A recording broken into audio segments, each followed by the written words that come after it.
Politics में नहीं interfere करना चाहिए, उन्होंने जबरदस्त पॉलिटिकल इंटरफेरेंस कर दिया है। ये स्पीच पूरी पॉलिटिकल है और मुझे नहीं लगता कि उनको स्पीच देनी भी चाहिए थी। ऐसी पे जर्नैलों ने पूरी एक कौम को 3-4 पुश्तों से इनको बेवकूफ बना रखा है। द ब्रिटिश पार्लियामेंट, किसी और दूसरे मुल्क के पार्लियामेंट में जनरल रावत ने मुझे सिर्फ एक बात बोली, is a son tell the truth, बेटा सच बोल। उसकी कोई अथॉरिटी नहीं है ये डिसाइड करने की कि प्राइम मिनिस्टर की यूएस और पाकिस्तान का जो। जय हिंद दोस्तों, मैं हूं मेजर गौरवारी और आप देख रहे हैं द चाणक्य डायलॉग्स। इस वीडियो को लाइक करिए, हमारे चैनल को सब्सक्राइब करिए, बेल आइकन दबाना बिल्कुल मत भूलिएगा। दोस्तों, 2-3 ऐसी खबरें आई हैं पाकिस्तान से कि जो आपको सोचने पे मजबूर कर देंगी कि हो क्या रहा है। देखिए, सबसे पहले जनरल बाजवा एक स्पीच देते हैं, एक ही एड्रेसेस द पीपल, और जनरल बाजवा कहते हैं कि पाकिस्तानी फौज का कैथारसिस हो गया है, अब पॉलिटिकल पार्टीज भी अपना कैथारसिस कर लें। कैथारसिस है क्या? हम लोगों को यह बताया गया था लिटरेचर में कि poetry is the catharsis of emotions. जब बहुत ज्यादा भावनाएं आ जाती हैं तो फिर वो भावनाएं निकल जाती हैं, और उस भावनाओं जब निकलती हैं उसको पोएट्री कहते हैं, यानी कविता कहते हैं।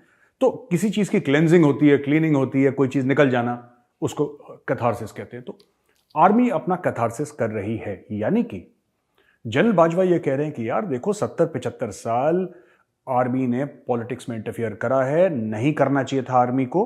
अच्छा, लोग काफी तारीफ कर रहे हैं, देखो कितना डेमोक्रेटिक जनरल है और कितना ऐसा वैसा, ठीक है। अब ये कह रहे हैं कि आर्मी को पॉलिटिक्स में इंटरफेरेंस नहीं करनी चाहिए, ये आर्मी ने सोच लिया है। अब इसमें ना 2-3 चीजें हैं दोस्तों, मैं आपको बताऊंगा जो बहुत गड़बड़ है। एक तो ये पॉलिटिकल स्पीच है पूरी। जनरल बाजवा ने कहकर कि आर्मी को पॉलिटिक्स में नहीं इंटरफेयर करना चाहिए, उन्होंने जबरदस्त पॉलिटिकल इंटरफेरेंस कर दिया है। ये स्पीच पूरी पॉलिटिकल है और मुझे नहीं लगता कि उनको स्पीच देनी भी चाहिए थी ऐसी। अब ठीक है, उनकी मर्जी है, he is the chief of army staff. Even today as we record, he is the chief of army staff of the Pakistan army. तो हम तो नहीं उनको कह सकते कि जनरल साहब ये करें वो करें, लेकिन मैं आपको बताता हूं इसमें गड़बड़ क्या है। नवाज शरीफ, ठीक है, नवाज शरीफ को हटाने वाली फौज, इमरान खान को लाने वाली फौज, तभी तो उसको सेलेक्टेड बोलते थे, इलेक्टेड नहीं बोलते थे इमरान खान को। कैसे लाए उसको? इस तरीके से लाए कि जोड़ तोड़ करके दूसरी पार्टियों से छुड़वा के बोला कि पाकिस्तान तहरीक इंसाफ को सपोर्ट करो, राइट। इस तरीके से जोड़ तोड़ करके इमरान खान का कोएलिशन बनाया। जब इमरान खान बहुत उछलने लगा तो इमरान खान को घर भेजने वाली फौज, शहबाज शरीफ को प्रधानमंत्री बनाने वाली फौज, जिनके पास नंबर्स नहीं थे। शहबाज शरीफ क्यों नहीं प्रधानमंत्री बन पाया?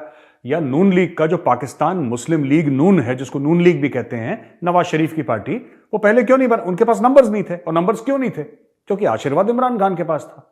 इमरान से आशीर्वाद हटा, शहबाज शरीफ के सर पे आके गिरा और शहबाज शरीफ बन गए प्रधानमंत्री देश के। आज की तारीख में इतनी उथल पुथल करने के बाद जनरल बाजवा ये कहते हैं कि साहब पाकिस्तान में पाकिस्तानी फौज का इंटरफेरेंस नहीं होना चाहिए पॉलिटिक्स में। जनरल साहब, आपने ही तो कराए, आपने ही तो कराए। और अब जाते जाते जब आपका आखिरी 6 महीने हो गए, तब से आप ये कह रहे हैं कि नहीं, हमें न्यूट्रल रहना चाहिए, और यानी कि हमें ए पॉलिटिकल रहना चाहिए। न्यूट्रल वर्ड आपने इस्तेमाल नहीं करा, तो इमरान खान की इजाजत है, लेकिन आपने बोला ए पॉलिटिकल रहना चाहिए। पाकिस्तानी आर्मी कब ए पॉलिटिकल थी? जब से पाकिस्तान बना है, जब से पाकिस्तान वजूद में आया है, पाकिस्तानी आर्मी कब ए पॉलिटिकल थी? जनरल साहब, अब ये तो बताइए कि इस वक्त पाकिस्तानी आर्मी ए पॉलिटिकल थी। इससे कोई फर्क नहीं पड़ता कि खाकी वर्दी वाला ऐवान सदर में बैठा हो, प्रेसिडेंशियल पैलेस, राष्ट्रपति भवन में बैठा हो, ना बैठा हो पाकिस्तान के। और आगे चल के जो अमेरिकन ने कमेंट्स दिए, मैं आपको वो भी बताऊंगा कि किसने क्या क्या बोला है। ये देखिए, ये इस हमाम में सब नंगे हैं दोस्तों, ये सब एक जैसे हैं। और मैं कई बार कह चुका हूं, मेरे पाकिस्तानी दोस्त बड़ा बुरा मानते हैं इस चीज का। कहते हैं मेजर साहब, आपको ये बात नहीं कहनी चाहिए। क्यों नहीं कहनी चाहिए यार? मैं झूठ बोल रहा हूं? आपका इमरान खान डिक्टेटर है, आपका शहबाज शरीफ डिक्टेटर है, आपका नवाज शरीफ डिक्टेटर है, आपका आसिफ अली जरदारी भी उतना ही डिक्टेटर है जितना परवेज मुशर्रफ था।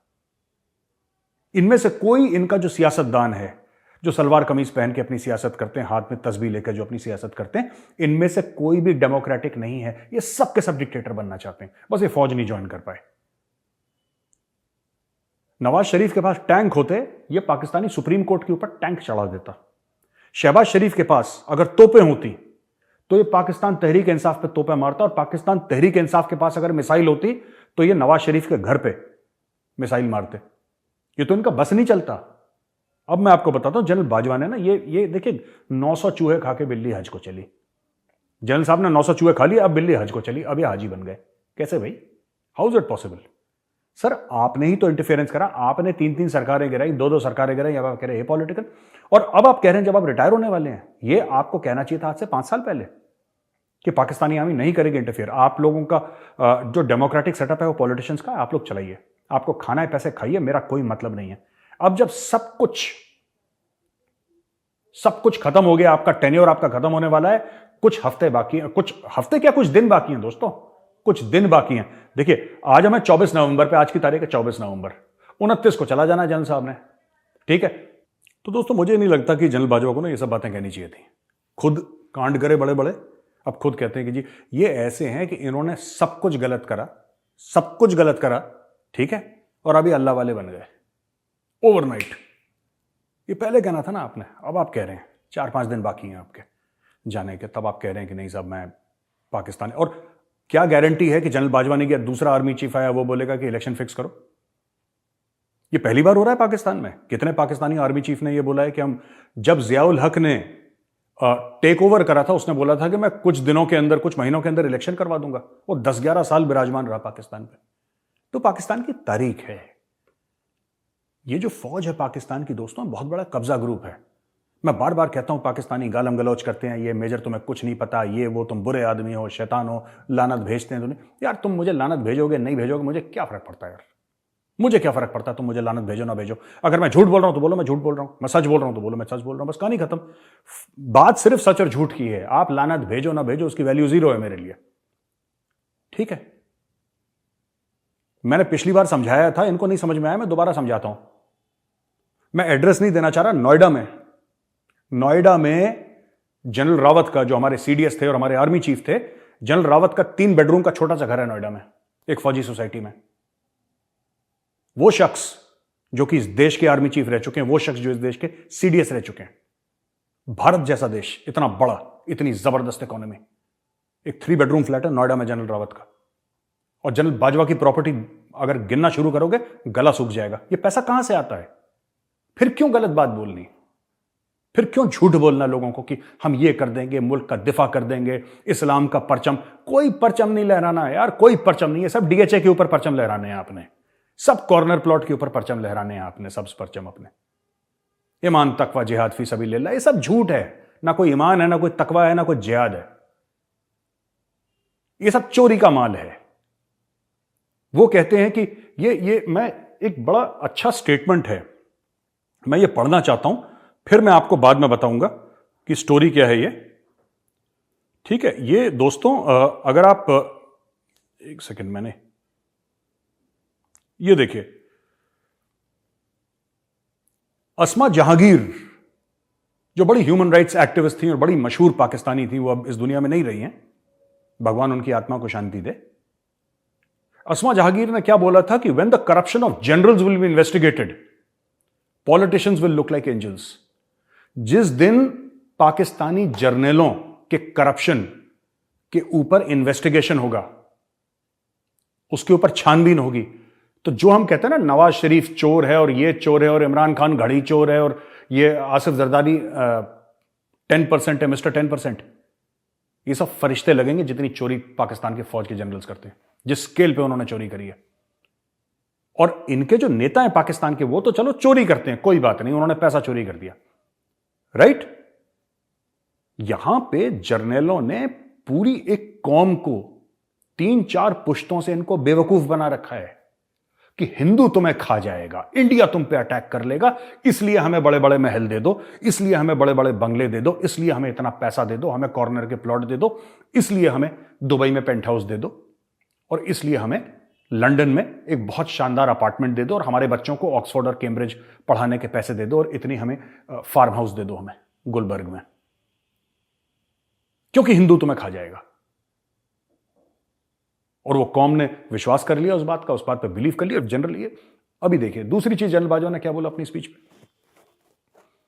जनरल बाजवा कहते हैं यार कि 1971 की लड़ाई का उन्होंने हवाला दिया और बोला कि साहब जो 1971 की लड़ाई थी वो एक मिलिट्री हार नहीं थी, यानी कि फौज नहीं हारी, हमारे पॉलिटिशियंस हार गए, ये जनरल बाजवा ने बोला। ठीक है, ये फिर झूठ है सबसे बड़ा। बाजवा साहब, आपकी फौज आ रही थी, ठीक है? उस समय पाकिस्तान का प्रेसिडेंट कौन था? Right, general Yahya Khan.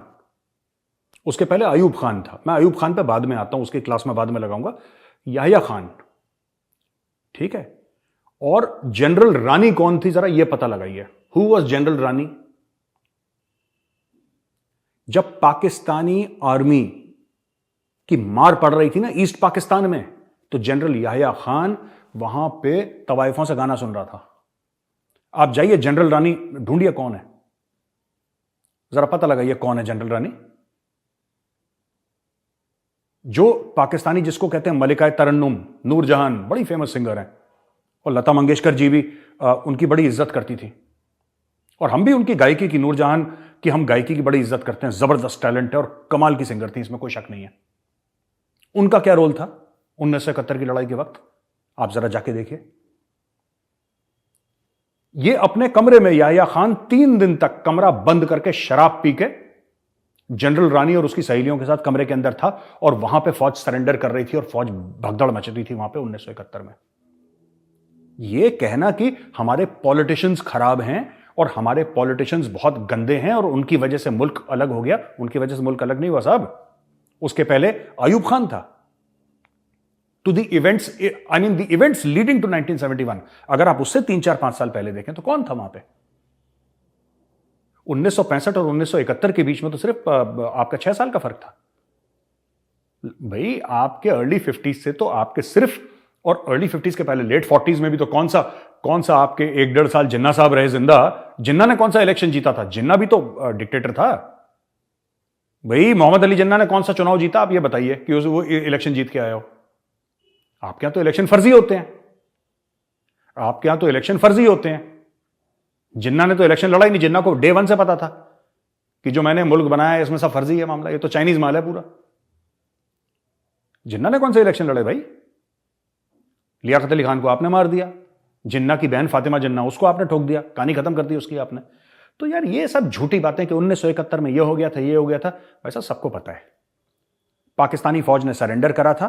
पाकिस्तानी फौज ने इसलिए सरेंडर करा था क्योंकि आपने बंगालियों को, हां इंडिया इसमें शामिल था, बिल्कुल शामिल था। इसमें कोई साजिश की बात नहीं है। हमने तो खुल के मुंह पे बोला है कि हम शामिल थे। साजिश तब होती है ना जब आपसे कुछ छुपा के पीठ पीछे आपके कोई अंधेरे कमरे में साजिश करे और आपको ना बताए। हम तो 1971 से बोल रहे हैं कि हां इसमें हमारी खुफिया एजेंसी शामिल थी, इसमें इंडियन आर्मी शामिल थी। We helped raise the Mukti बाहिनी। हमने तो कभी इसको छुपाया नहीं, इस चीज को। हमने तो पढ़ा है अपने स्कूलों में कि मुक्ति बाहिनी क्या है। हमें कैसे पता वरना मुक्ति बाहिनी क्या है? हमें तो पढ़ाया गया था कि हमने करा था, हमारी किताबों में लिखा है हमने करा था। कोई साजिश वाजिश नहीं हुई थी। आप लोग नालायक थे, निकम्मे थे। वो शराबी कबाबी अय्याशी लोग बैठे थे वहां पे, और आज भी वैसे लोग बैठे हैं। पॉलिटिशियंस को ब्लेम मत करिए sir, don't blame politician general साहब। आपकी फौज ने सरेंडर करा क्योंकि आपकी फौज नहीं लड़ पाई। आपकी फौज तब तक लड़ रही थी जब तक आप बंगाली औरतों का रेप कर रहे थे और बंगालियों को मार काट रहे थे। जिस दिन बंगालियों ने हथियार उठा लिया, आपकी फौज ने सरेंडर कर दिया। और इसके पीछे भी एक छोटी सी स्टोरी है, और स्टोरी सिर्फ ये है जनरल साहब, ठीक है, हां इंडियन आर्मी घुसी थी ईस्ट पाकिस्तान में, बिल्कुल ठीक है। इंडियन आर्मी ढाका तक पहुंची, बिल्कुल ठीक है। लेकिन वो जो ट्रिगर था ना राइफल पे, या वो जो राइफल संगीन के साथ लगा के जो पाकिस्तानी फौजी के सीने में उतारी थी, वो हाथ बंगाली थे, वो दिल बंगाली था, वो जज्बा बंगाली था। Yes, we created the Mukti Bahini, of course we created the Mukti Bahini. लेकिन एक बात ध्यान रखिएगा, मुक्ति बाहिनी जो क्रिएट करी थी हमने ना, जज्बा उनका था। मुक्ति बाहिनी में बंगाली थे जो लड़े थे, right.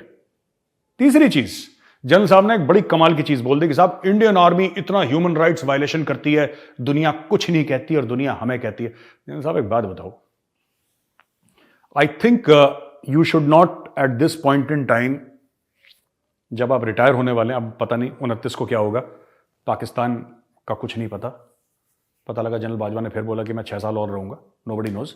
But the fact of the matter is, हम मान के चल रहे हैं कि आप जा रहे हैं, ठीक है, हम मान के चल रहे हैं कि आप जा रहे हैं। मैं आपको सिर्फ एक बात कहना चाहता हूं जनरल साहब, आपने बोला कि इंडियन आर्मी ने ह्यूमन राइट्स वायलेशन करे। I will tell you something, मुझे 26 अक्टूबर 2017 को ब्रिटिश पार्लियामेंट में इनवाइट करा। ये इमेजेस देखिए आप। मैंने ब्रिटिश पार्लियामेंट में मैंने ये बोला था कि इंडियन आर्मी से गलतियां हुई हैं कश्मीर में। मैंने खुद बोला था और हमारे चीफ कहते आए आप स्टोरी क्या सुना रहे हैं जनरल साहब,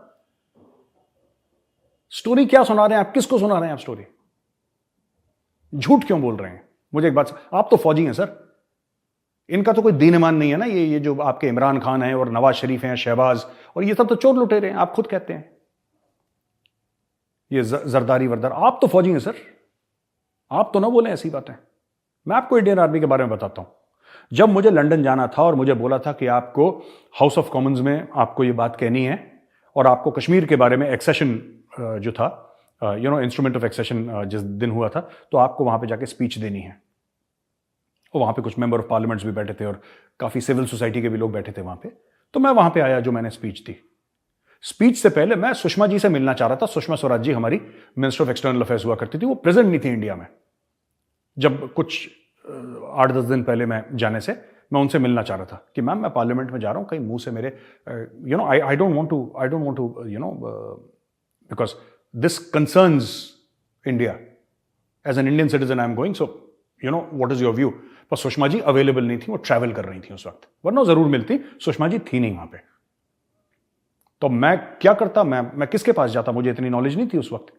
तो मैंने वही आर्मी हेडक्वार्टर का मैंने दरवाजा खटखटाया and I short an audience with general Bipin Rawat. उस समय general Bipin Rawat chief of army staff थे और मैंने जनरल बिपिन रावत सर को मैंने बोला, मैं उनके ऑफिस में बैठा था और जनरल बिपिन रावत सर से मैंने सिर्फ एक बात पूछी। मैंने बोला सर मैं जा रहा हूं ब्रिटिश पार्लियामेंट और ये कश्मीर के ऊपर बातचीत करनी है, तो सर वहां से सवालात जरूर आएंगे ह्यूमन राइट्स के बारे में, ये सब, तो मुझे क्या बोलना है, कैसे हैंडल करूं मैं, क्योंकि मैं इतने बड़े प्लेटफॉर्म में तो मैं कभी गया नहीं अपनी लाइफ में। टेलीविजन पे बोलना और ऐसे पब्लिक प्लेसेस पे बोलना तो ठीक है, but you are sitting inside the British parliament, किसी और दूसरे मुल्क के पार्लियामेंट में। जनरल रावत ने मुझे सिर्फ एक बात बोली, is a son tell the truth, बेटा सच बोलना, जो भी है, अच्छा है बुरा है, जो सच बोल दो सबके सामने, बाद में हम देखी जाएगी। मुझे जनरल रावत ने सिर्फ एक स्टेटमेंट बोला था। दूसरी चीज उन्होंने बोली थी कि क्या पहन कर जा रहे हो वहां पे, तो मैंने बोला सर जाहिर सी बात है वहां पे सूट पहनूंगा, टाई पहनूंगा, ये मेरा मतलब है कौन सी टाई। तो मैं चुप रहा। उन्होंने बोला कुमाऊं रेजिमेंट की टाई पहनना, you are from the Kumaon regiment, अपने रेजिमेंट की टाई पहन के जाना ब्रिटिश पार्लियामेंट में। तो मैंने कुमाऊं रेजिमेंट की टाई पहनी और मैं ब्रिटिश पार्लियामेंट में गया और वहां पर मैंने सच बोला। जब भी कभी इंडियन आर्मी से कश्मीर में या कहीं पे भी कोई गलती होती है, हमारा मीडिया सबसे पहले उसको सामने लेकर आता है। हिंदुस्तान टाइम्स है, टाइम्स ऑफ इंडिया है, इंडियन एक्सप्रेस है, सबसे पहले ये हो गया, ऐसे हो गया, वैसे हो गया, राइट, वो सामने लेकर आता है। हमारे आर्टिकल छपते हैं वॉशिंगटन पोस्ट पे, शिकागो ट्रिब्यून में, न्यूयॉर्क टाइम्स में। आप जाके गूगल करिए, मैं पाकिस्तानी भाई और बहनों से कहता हूं आप जाके गूगल करिए, देखिए, जाके देखिए। अगर इंडियन आर्मी से, और इंडियन आर्मी खुद कहता है यार हमसे हो गया, हमने कभी नहीं छुपाया, हमने कभी नहीं छुपाया। कश्मीर में हम चाहते, मैं ये कई बार बोल चुका हूं पहले, मैं रिपीट नहीं करना चाहता, लेकिन जो पाकिस्तानी सुन रहे हैं ना, मैं उनको बताना चाहता हूं। हम चाहते वहां पे, जैसे आप लोग वजीरिस्तान पे हवाई जहाज से बम गिराते हैं ना, हम भी कर सकते थे कश्मीर में, नहीं कर, हमारे पास नहीं हवाई जहाज। आप जैसे आर्टिलरी गन खोल देते हैं ना कबायली इलाकों में, तोपें खोल देते हैं, हम भी कर, आज तक कोई तोप नहीं चली कश्मीर में। एयरक्राफ्ट तो क्या, आज कश्मीर में हेलीकॉप्टर भी नहीं चला, अटैक हेलीकॉप्टर, सिर्फ ट्रांसपोर्टेशन और लॉजिस्टिक्स के लिए हेलीकॉप्टर चलते हैं कश्मीर में। इसीलिए कश्मीर में हमारे इतने लोग वीरगति को प्राप्त होते हैं, हमारी इतनी शहादतें होती हैं, क्योंकि हमें पता है वो हमारे लोग हैं। वहां पे हम लोग, we can not use extreme violence there. Calibre small रखना है कश्मीर में, मिनिमम फोर्स के प्रिंसिपल से इंडियन आर्मी ऑपरेट करती है कश्मीर में। जनरल बाजवा साहब, आपकी जो फौज ने करा है बलूचिस्तान में, वजीरिस्तान में, ट्राइबल एरियाज में, सर डॉन न्यूज ने, द न्यूज इंटरनेशनल, फ्राइड, आप लोगों ने कितने आर्टिकल छाप लिए अपनी फौज के खिलाफ, ये बताइए मुझे सर। इंडियन आर्मी के खिलाफ जो आर्टिकल है, आप जाइए, मैं पाकिस्तानियों को चैलेंज कर रहा हूं, ये मेरा चैलेंज है, जाओ इंटरनेट पे देखो कि खुद के इंडिया के अखबारों ने इंडियन आर्मी के बारे में, जब भी इंडियन आर्मी से भगवान न करे कभी गलती हुई हो, हमारे अखबारों ने क्या छापा। और आपके अखबार तो चापलूसी करते हैं, पैसा लेते हैं आपके अखबार, आपके अखबार वाले पैसा लेते हैं आईएसपीआर से, और जो पैसा नहीं लेता, हामिद मीर जैसा, उसको गोली मार देते हैं आप लोग। 90% of your media is on the payroll of ISPR. हमने तो कभी रिपोर्ट नहीं देखी बलूचिस्तान से। जाइए ना, मैं इतने बड़े बड़े हैं ये बोल न्यूज और ये आज टीवी और पता नहीं क्या क्या, ये वो जो इमरान खान का चैनल है, नाम ही भूल जाता हूं मैं, इमरान खान का चैनल है, कामरान खान वगैरह जितने भी हैं, ये अच्छे अच्छे बड़े बड़े नाम हैं। और जाओ ना यार बलूचिस्तान से रिपोर्ट करो ना, लाइव रिपोर्ट कर रहा हूं बलूचिस्तान से। आपने क्या इंडियन टेलीविजन पे नहीं देखा रात को 9 बजे? 370-35 के बाद तो मामला ही काफी हद तक खत्म हो गया कश्मीर में, 90% खत्म हो गया मामला। लेकिन अभी भी कश्मीर के ऊपर बहस होती है कि आपने कश्मीरी मुस्लिम्स को, मैं बोल रहा हूं खासतौर से कश्मीरी मुस्लिम्स को टीवी पर आके नहीं देखा, इंडियन आर्मी की तनकीद करते हुए, मोदी जी की तनकीद करते हुए, सरकार की तनकीद करते हुए, उनको क्रिटिसाइज करते हुए, खुला बोलते हुए कि इंडियन आर्मी ने यह करा खुला, और आराम से रह रहे हैं कश्मीर में, किसी ने हाथ तक नहीं लगाया उनको। ये होती है डेमोक्रेसी।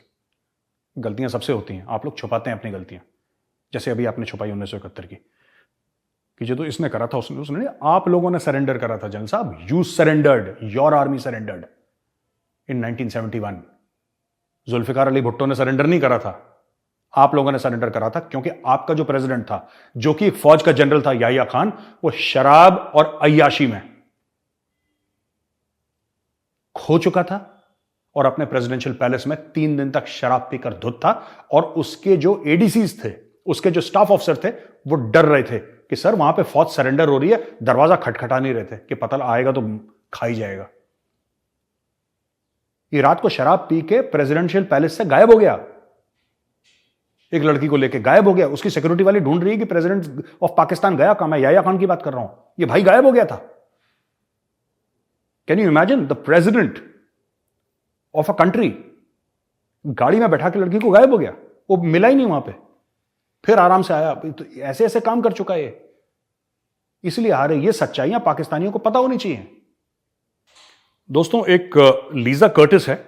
लीजा कर्टिस एक जमाने में व्हाइट हाउस में होती थी, तो मैं पढ़ के बताता हूं यहां पे कि इसमें लीजा कर्टिस थी, डगलस लंडन था, माविन वाइनबॉर्न और जावेद अहमद, ठीक है, हुसैन हकानी साहब जो पहले यूएस में एम्बेसडर थे पाकिस्तान के, he is a renowned intellectual और मतलब काफी वो जाने मानी शख्सियत हैं, किताबें भी लिखते हैं वो। तो इनके बारे में इसमें जो लीजा कर्टिस है, राइट, लीजा कर्टिस ने क्या बोला? ये south and central Asian affairs Trump के जमाने में देखती थी। इसने बोला, साफ सीधी बात बोली कि पाकिस्तान में जो चीफ है ना, आर्मी चीफ, वो डिसाइड करता है कि यूएस और पाकिस्तान की जो टाइज है, उनका रिश्ता है, वो कैसे हो। प्राइम मिनिस्टर डिसाइड नहीं करता। समझ रहे हैं? पाकिस्तान का प्रधानमंत्री, उसके पास कोई इख्तियार नहीं है, कोई कंट्रोल नहीं है, उसकी कोई अथॉरिटी नहीं है डिसाइड करने की कि प्राइम मिनिस्टर की यूएस और पाकिस्तान का जो जुड़ाव है, उनका जो रिलेशनशिप है, उनका राब्ता किस तरीके से होगा, उनका कांटेक्ट किस तरीके से होगा। तो इन्होंने बोला कि इमरान खान आए ना आए उससे कोई फर्क नहीं पड़ता, इमरान आए कोई और आए, वो रावलपिंडी में डिसीजन होगा। और यही बात मैं कहता आ रहा हूं तब से, और जितने भी ये इमरान खान के सपोर्टर्स हैं मैं उनको कहता आ रहा हूं। जो आप कहते हैं ना हमारे खान ने बोल दिया एब्सोल्युटली नॉट, तो अमेरिकन बड़े खफा हो गए। अरे यार, खान के कंट्रोल में नहीं है एब्सोल्युटली यस और एब्सोल्युटली नॉट बोलना, उसके सिर्फ कंट्रोल में प्रेस कॉन्फ्रेंस करना और इंटरव्यू देना। खान खुद बोल चुका है, इमरान खान खुद बोल चुका है कि मेरे हाथ में कुछ था ही नहीं। ओ भाई, power is with the army chief in your country, power is not with the prime minister. वो सिर्फ ठीक है घड़ी बेच दी, पेन बेच दी, कफलिंग बेच दी, ये सब छोटी मोटी चोरियां, प्लॉट घेर लिए, है ना। और जैसे नवाज शरीफ ने थोड़े बड़े इंडस्ट्रियल स्केल में कर दिया, नवाज शरीफ वो डकैत है, इमरान खान चोर है, नवाज शरीफ डकैत है, ये इतनी सी फर्क है बस, दैट्स इट। इसमें ज्यादा फर्क नहीं है, कोई स्केल का फर्क है बस, ठीक है। एक ने 20 करोड़ की चोरी करी, एक ने 2000 करोड़ की चोरी करी, जीरो का फर्क है, बाकी सब एक जैसे। कहने की बात क्या है, अमेरिकन भी यही कहते हैं। और मैं तो कई बार कह चुका हूं, इमरान खान ने बोला ड्रोन का हम आपको, ड्रोन की हम जगह नहीं देंगे आपको ड्रोन टेक ऑफ करने और लैंड करने के लिए, एब्सोल्युटली नॉट। वो अमेरिकन यही तो कह रहे हैं यार, जो मैं कहता आ रहा हूं साल भर से। तुम्हारा कोई लेना एक ना लोना, तुमसे पूछ रहा है कोई कि हमें पाकिस्तान में जमीन चाहिए ड्रोन उड़ाने के लिए और अफगानिस्तान में टेररिस्ट को मारने के लिए, तुमसे पूछ रहा है। वो जनरल बाजवा से बात करेंगे यार, they will go to Rawalpindi. मुझे अभी भी याद है, सेक्रेटरी ऑफ स्टेट आया था बहुत पहले, याद मैं भूल गया 5-7 साल पहले कब आया था, आई डोंट नो। वो इस्लामाबाद आया, इस्लामाबाद में उसने हाय हेलो करी, ठीक है, रिलैक्स करा, पार्टी शार्टी उसकी हुई। आई थिंक जॉन कैरी था, कौन था मुझे नहीं याद है। वो भाई गाड़ी पकड़ के रावलपिंडी गया चीफ से मिलने। तो मैंने अपने पाकिस्तानी फ्रेंड से पूछा, यार वो कुछ साल पहले का वाकया था, वो क्यों गया? कह रहा दी अमेरिकन नो। क्या खान बेवकूफ बना रहा है? अमेरिकन नो कि पाकिस्तान में माई बाप कौन है, भगवान कौन है पाकिस्तान का, खुदा कौन है पाकिस्तान का, उनको पता है। सारे के सारे अमेरिकन और यूरोपियन जो भी जाते हैं, वो 20-22 किलोमीटर का फासला है इस्लामाबाद और रावलपिंडी का, वो बाय कार जाते हैं, बाय हेलीकॉप्टर जाते हैं। दे लैंडेड जीएचक्यू में उनका वार्म वेलकम होता है, उनको आर्मी चीफ के साथ मीटिंग होती है। और वो अमेरिका की जो पॉलिसी है, देखिए 4 मुल्कों के साथ जो पॉलिसी है वो आर्मी डिसाइड करती है पाकिस्तान की। India, America, China, Afghanistan. India, America, China और अफगानिस्तान के साथ जो फॉरेन पॉलिसी है वो पाकिस्तान आर्मी हेडक्वार्टर डिसाइड करता है, आर्मी चीफ डिसाइड करता है। उसमें प्राइम मिनिस्टर तंजानिया, कोंगो, और पता नहीं कौन कौन से और छोटे छोटे मुल्क हैं, उनके साथ थोड़ा बहुत अगर कर ले तो कर ले प्राइम मिनिस्टर। इससे ज्यादा foreign policy is driven by GHQ. जो मेन फॉरेन पॉलिसी का है, जो असली, वो जीएचक्यू ड्राइव करता है। और यही इसने, ये लीजा कर्टिस ने भी कह दिया। अच्छा, इसके अलावा दोस्तों एक और खबर है जो मैं अभी पढ़ूंगा यहां पे, कि एक यूएस स्कॉलर हैं, तो यूएस स्कॉलर ने यह बोला है कि एंड्रू गॉर्डन है, तो इन्होंने बोला कि भाई पाकिस्तान को पैसा वैसा दीजिए। ये अमेरिकन बड़े चालाक हैं, अब इनको पैसा देना है पाकिस्तान तो किसी से कहलवाएंगे। ये खुद नहीं बोलते कि हम पैसा बढ़ाएंगे, ये किसी से कहलवाएंगे, तो इससे कहलवा दिया। ठीक है, ये जो एंड्रू गॉर्डन है, एंड्रू गॉर्डन ने बोला कि एड वेट बढ़ाइए। एंड्रू गॉर्डन ने यह बोला है कि ठीक है, जो नया आर्मी चीफ है ना, वही पॉलिटिकल क्राइसिस पाकिस्तान में खत्म कर सकता है। इसको पाकिस्तान ने पिकअप कर लिया, इसको अमेरिकन न्यूज चैनल ने पिकअप कर लिया, सबने पिकअप कर लिया, मजे आ गए, अमेरिका को एक प्लेटफॉर्म मिल गया। भाई जनरल हमीद गुल का बड़ा फेमस स्टेटमेंट है। जनरल हमीद गुल कहता है कि भाई साहब, पाकिस्तान का जो आर्मी चीफ है ना, उसका फैसला इस्लामाबाद में नहीं होता, वो वॉशिंगटन डीसी में होता है। वॉशिंगटन डीसी डिसाइड करता है कि पाकिस्तान आर्मी का चीफ कौन बनेगा। आपको क्या लग रहा है, ये शहबाज शरीफ अपने भाई से मिलने गया, भाईजान बताएं कौन चीफ बनेगा? ये चीफ खेल रहे हैं, इनसे ना तो कोई पूछ रहा, ना इनको कोई बता रहा। ये ऐसे चीफ खेल रहे हैं आपस में, और सब खुश हो रहे हैं कि जी हमने ये आर्मी चीफ, ये आर्मी चीफ। इसमें ना इमरान खान की एक वैल्यू है, ना शहबाज शरीफ की, ना नवाज शरीफ की, इसमें कोई। देखिए एंड में ये होगा कि एक कैंडिडेट जो कि पाकिस्तान फौज को पसंद है, यानी कि जनरल बाजवा को पसंद है, राइट, और जो अमेरिकन को पसंद है, उसको आर्मी चीफ बनाया जाएगा, और शहबाज शरीफ को बोला जाएगा मुन्ना फाइल आ रही है, ठप्पा मार देना, बस कहानी खत्म, दैट्स इट।